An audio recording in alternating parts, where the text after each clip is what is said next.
Well, hello everyone. Casey Kendall, Prosperity North Advisors. Welcome to Casey's Corner. Very special Casey's Corner. This is the first time, if you can believe that I've actually done this via Zoom, but I'm super excited. I've got Bruno Aburto with me from Aburto Kinny Consulting. Bruno, thank you very much for taking some time with me today. Thanks, Casey. Thanks for having me. So tell me a little bit about yourself, how you got started with your consulting firm, and what exactly you're doing. Yeah, of course. So my career began in the Navy, where my partner and I were on submarines together. That's awesome. First of all, thank you very much for your service, submarines. That's super cool. Thank you. Thank you. It was my pleasure serving. And yeah, so as I was saying, so I started my career in the Navy, and that's where I learned my IT and cybersecurity skills. And I've been using that for the last 13 years in the defense and aerospace industry. And Wow. in October of last year, me and James Kinny, we started a managed service provider, or a IT company, as some people call it. So who are you servicing within your MSP, the IT company, right? Like when I'm at work, I'm like, oh, geez, here comes the IT guy. Who are you servicing? Who's your ideal client? Yes. So an MSP provides help desk support, antivirus protection or endpoint protection, cybersecurity, and employee training and onboarding. And we'll back up and recover data, and if there's an incident, all sorts of things that relate to technology. What can you give me an example of like where somebody might need backup? Like if that's like my computer craps out, or like if I accidentally push close on something and like, oh my gosh, it's gone. Right. So data backup, the way that works is that the system, or the cloud system, will either on a daily or hourly basis sync from the local backup that you have, or your local drive, onto the cloud. And so if you want like a point in time where you need the last hours of data, then you can refer to that data backup and restore to that point and continue your business operations. Nice, nice. So in this world, I mean, it seems like at this point, every business in some form or fashion is on the internet, whether that's the way that they're servicing their clients, selling something, booking something out, shipping, delivering good, those types of things. So inevitably, that becomes a exposure or a risk, right? And I think, at least in my world, in the insurance world, we've always kind of said it's not necessarily a matter of like if, but when you might have that cyber attack. And we've heard about huge companies going through cyber security issues, whether they're a bank or, I mean, even recently, the airport got shut down, and planes were grounded. So I mean, this is real life stuff. But it seems to me that whether you're a large or small company, there's some vulnerability there. And maybe even if you're a smaller company, you're even more vulnerable than a larger company that has dedicated people assigned to their security. So, can you talk about what that role might look like for on your end as a MSP or an IT provider for a small business? Right. So I use a system called Synchro MSP, and basically the software gets downloaded onto your computer. You install it, and I set up the policies in advance with your collaboration to ensure that the antivirus scans are being done on a daily or weekly basis, that backups are being done every hour, every day. And you also have help desk support where you can put in a ticket and I'll respond in a certain amount of time to those tickets. So that's how the MSP comes in and also will ensure that vulnerabilities are being addressed, on a daily or weekly basis. So your system's constantly being updated, security patches being applied. So that's how an MSP would be helping out businesses. Interesting. I feel like I get a lot of phishing emails, even from in they're really good. They're really, really good. I use a system to gather signatures in my business through DocuSign. And there's been times where I've received phishing emails where it looks exactly like a DocuSign. And if I know that I haven't sent one out, then I always try to check the email address. You click the links, right? That's the only. No. But it seems like so. In the phishing world, right? Because it just takes one click, and I've seen it on the insurance side, and I'd like to talk about what cyber means in the insurance world. But talk to us about some best practices as far as like as little as clicking the wrong link in email and what that looks like or could potentially look like for a small business. So a recent story I have about that.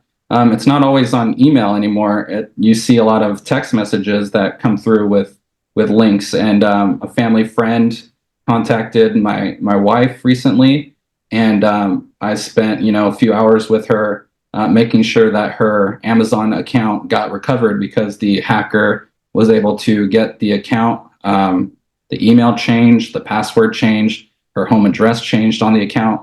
And so I had her cancel the credit card and contact Amazon. And fortunately, she contacted them in time to reverse all those changes and keep her Amazon account. If not, she would have had to get a new Amazon account, and we can't have that. It saves her. Right. So. Right. Yeah. Then you got to start all over with a new algorithm, and nobody wants to do that. I didn't even think about it from a tech side.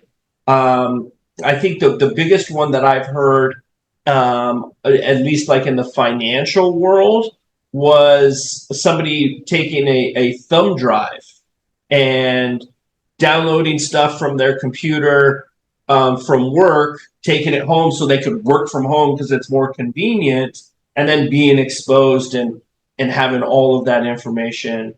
So my recommendations would be to avoid using thumb drives, first of all. And mainly you want to work off of probably the cloud because, if your personal computer, your work computer gets stolen, then you can just, integrate a new computer and then, start off from where you were. It's not saved locally, so it avoids any of that data or the business operations from being halted because you've got that cloud backup. And as far as like working at a Starbucks or airport, I would avoid connecting to those Wi-Fi access points because hackers can actually simulate like a Starbucks Wi-Fi. And once you click the accept button, then they'll just start collecting all your personal information from your phone or from your laptop. So I would definitely avoid using public Wi-Fi. Wow. So somebody should probably either have like a Wi-Fi device. Like my wife has we call it the Me Feed, and we're able to sign into that, and it only allows like 3 devices on there, and if you try to add a 4th, it won't let you. But that seems to be pretty secure. Is that a good tool for an individual or for a business traveling? Yeah, definitely. And I would also recommend utilizing a VPN, which you can use like NordVPN or ExpressVPN, and those basically create a tunnel for you to go straight to the internet, and there's no hackers that can basically look at your data while you're traversing the internet. Wow. So let's shift gears a little bit. We've talked a lot about doom and gloom of the internet, but really it's so powerful and again going back, it's really the mainstay of what businesses are running on nowadays. Talk about some of the projects that you've worked with your clients and how you're working with them on a project basis, but then also on an everyday scale basis. Yeah, so on a project basis, we perform cybersecurity audits or assessments, and we basically look at a business's network and their computers, and we can determine if their cybersecurity measures are going to prevent them from being hacked. And then we can also help them to implement those cybersecurity controls that will keep them protected. On a day-to-day basis, we provide the managed IT services. So that's help desk support. We set up the antivirus protection. We set up the data backup and recovery. And we can also shift people and do digital transformation, take them from local servers and stuff to the cloud. So would that include, let's say, a new employee? So if I hire someone, they're going to need a computer. I don't know much about computers. This is probably as technical as I get, but I know that they're going to need a computer. So what does that process look like if I say, "Hey, Bruno, I just hired a new admin person. Can you get me a computer?" Yeah, so we can spec out what sort of memory they need and hard drive they need.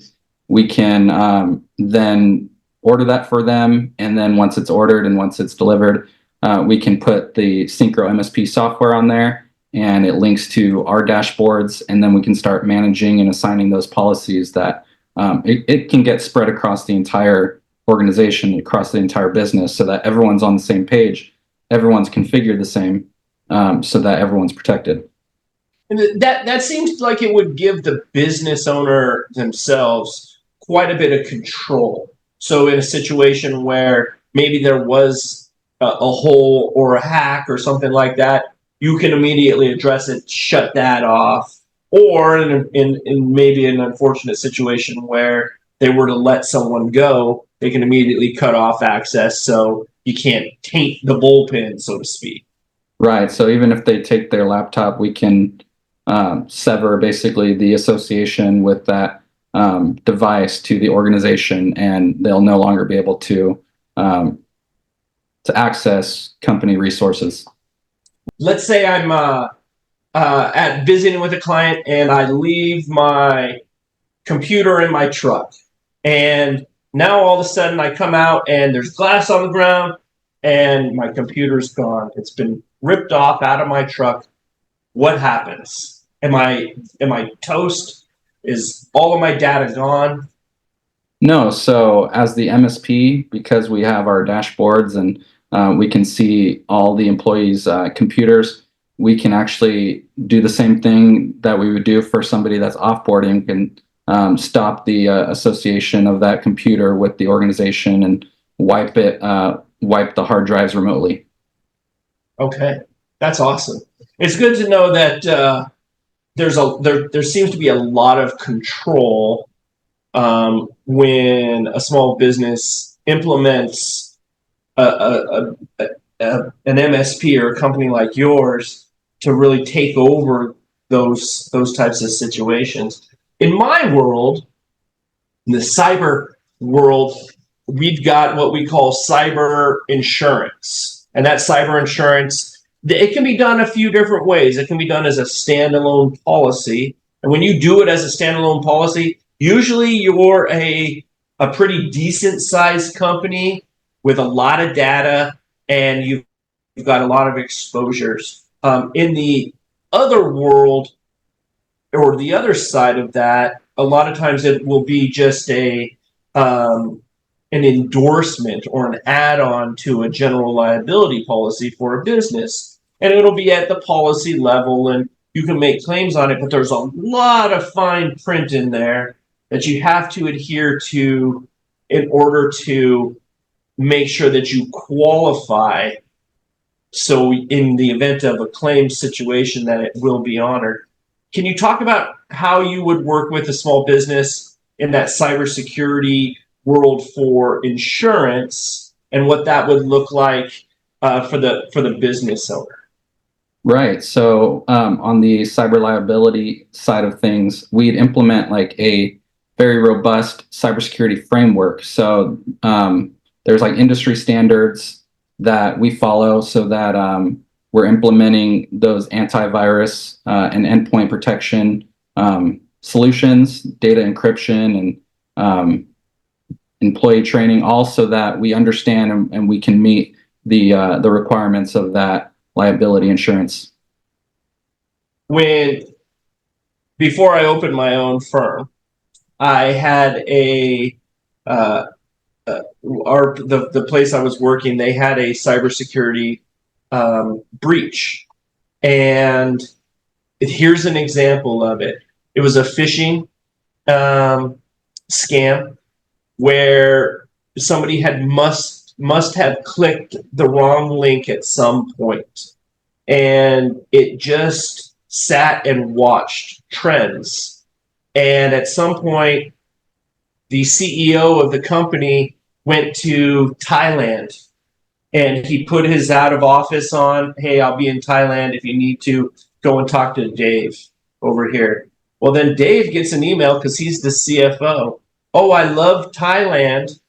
Would you please wire me $100,000 so I can buy this property? And he did it. He wired $100,000, and with a cyber insurance policy, they got 96,000 of it back. Wow. Really, really lucky. But I think that that's the simplest form, or the simplest story of how I could break it down for a small business owner, that this stuff is serious, and they're coming after small businesses.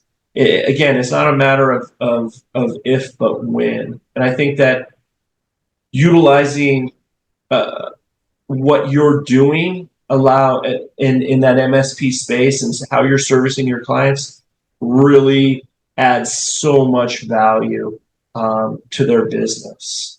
Bruno, before we get out of here, walk us through what a day in the life is with what you're doing, and give me some parting words on how you would want. Give me your elevator pitch. Yeah, so my elevator pitch. Aburto Kinny Consulting is a veteran-led managed IT service provider for small and mid-sized businesses, and we help protect your IT from hackers. That's awesome. That's awesome. Bruno, thank you so much for being here. This is uncharted territory for me. I know nothing about IT. The fact that I got my webcam working is a miracle. So I appreciate you and what you're doing. Everyone, go check out Aburto Kinny Consulting for all of your IT needs. He's a great guy, and I would highly recommend everything that they're doing over there. Bruno, thank you very much for your time. Thank you, Casey.